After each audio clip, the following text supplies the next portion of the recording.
इसलिए सोए हुए को जगाने का कार्य इससे पावन कार्य भूमि से हुआ था।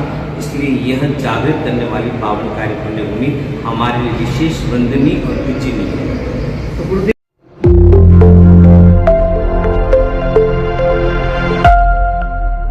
साथियों नमस्कार। आज जावरा में गच्छाधिपति आचार्य श्रीमद विजय हितेश चंद्र सूरीश्वर जी महाराज साहब का आगमन हुआ है और आचार्य श्री के पदारोहण के बाद में ये प्रथम आगमन है। तो हम आचार्य श्री का आशीर्वाद लेते हैं, आशीर्वचन लेते हैं। प्रणाम आचार्य श्री।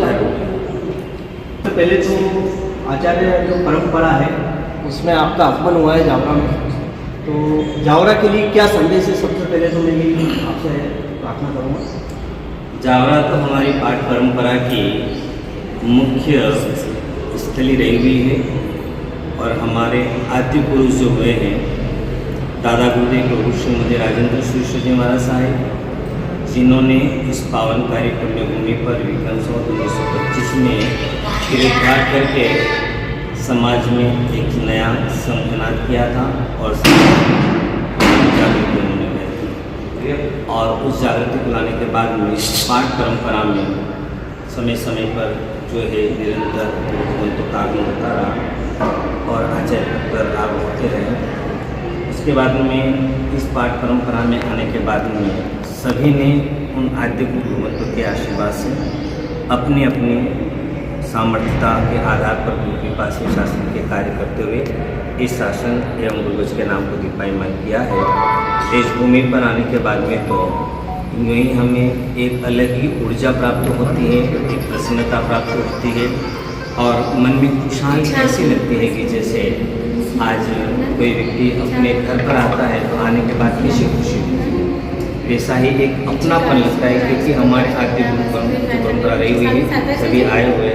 तो उस प्रकार से लेकर के इस भूमि पर आने के बाद में तो मन एक बहुत ही प्रफुल्लित होता है, मन प्रसन्नचित रहता है और इस भूमि पर आने के बाद में मन में खुशहाली के साथ में प्रेरणास्पद की पावनकारी भूमि है जहाँ से एक नई ऊर्जा प्राप्त होती है। तो यहाँ आने के बाद में मन बहुत ही प्रसन्नचित और आनंदित है। गुरुदेव, जावरा क्यों महत्वपूर्ण है पूरे देश या विश्व में? जैन समाज में क्या स्थान रखता है जावरा का? थोड़ा सा वो भी आप मार्गदर्शन। सभी परंपराओं में अलग अलग है। अभी मैंने आपके सामने बात की थी कि हमारे परंपरा में श्री स्वधर्म व्रतपागचित स्तुति परंपरा हमारी कहलाती है। उस परंपरा के हमारे आद्य गुरु दादा गुरुदेव राजेंद्र सूरीश्वर जी महाराज साहब पूर्व में यति परंपरा में थे और यति परंपरा में रहने के बाद में उनका जीवन एक जो है सुख और आराम से उनका जीवन व्यतीत होता था। परंतु इस भूमि पर आने के बाद में वास्तविक आत्मकल्याण का जो जीवन साधु जीवन होता है, उस आत्मकल्याण के मार्ग को जानने के बाद इसी भूमि पर उन्होंने जो है उस आत्मकल्याण के मार्ग को स्वीकार किया था और जो कुछ भी अपने जीवन की कहीं पर भी जाकर कमजोरी थी उन सभी चीज़ों का त्याग करके समस्त प्रकार के जीवन में परिवर्तन लाने के बाद में ये संकल्प लिया था कि अब चाहे कैसी भी परिस्थिति अनुकूल रहे या प्रतिकूल रहे, सभी को मुस्कुराते हुए प्रसन्नता के साथ में सहन करना है और अपने जीवन का कल्याण करना है। इस भाव को लेकर के जो है गुरुदेव ने यहाँ की उद्धार किया था। इसलिए हमारे लिए विशेष करके यह त्याग की भूमि भी हम कहें तो ये हमारे परंपरा की त्याग की भूमि भी है।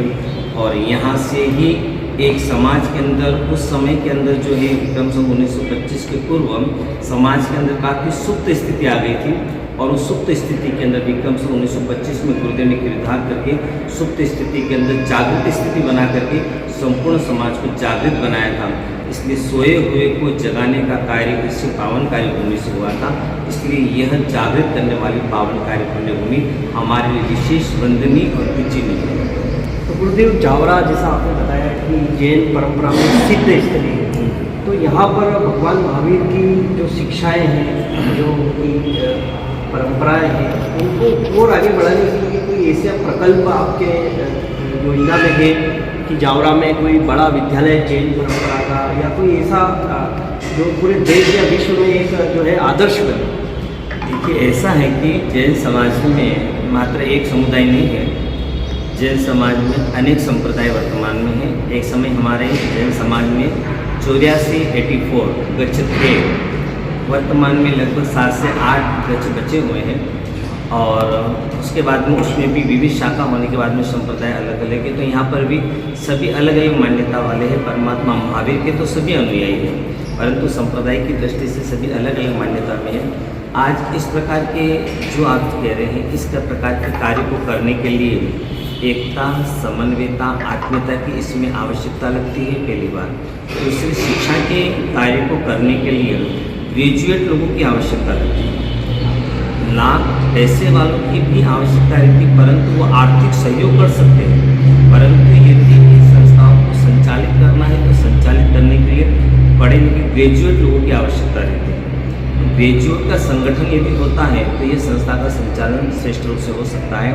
और ये भूमि एक ऐसी है कि यहाँ इस भूमि के लिए तो ये देखा गया कि जावरा के लिए कोई भी असंभव सा कार्य नहीं है। जो चाहे वह यहाँ पर संभव हो सकता है।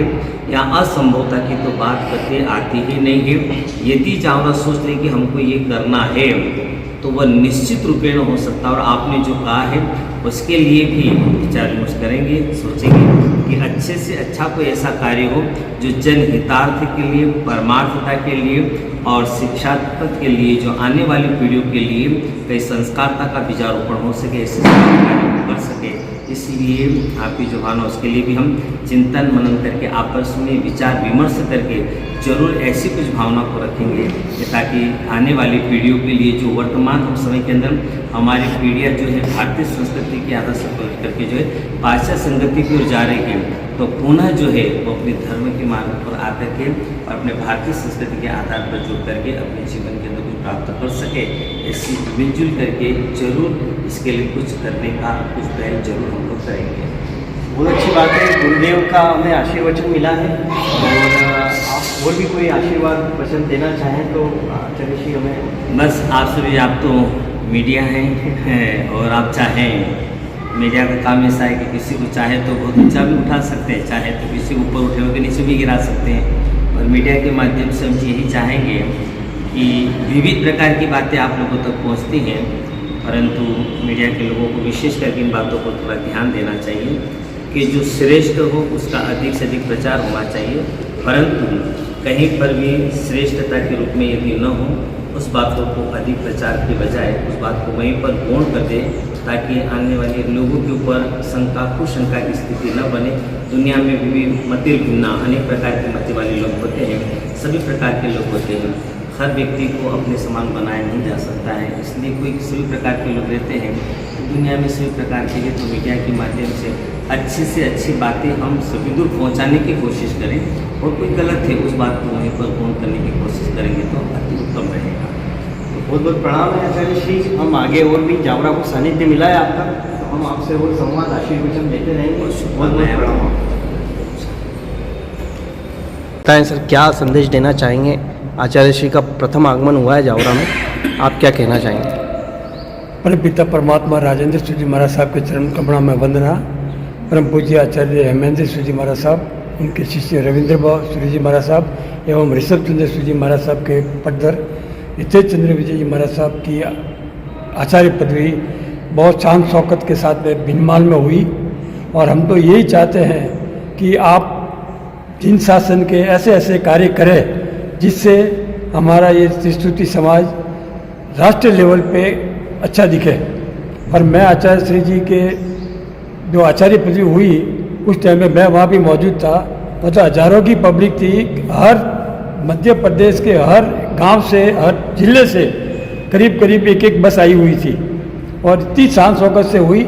और सब लोगों ने एक ही कहा कि भाई जो चीज़ जहाँ अच्छी लगे वहीं पे उसको दी जाती है। लोगों ने बहुत तकलीफें हुई थी उस टाइम पे भी, लेकिन जो दादा ऊपर बैठा है राजेंद्र सूरी महाराज साहब, उनके आशीर्वाद से आप और भी आगे बढ़े और जिन शासन की ध्वजा फहराए, यही मेरी शुभकामना।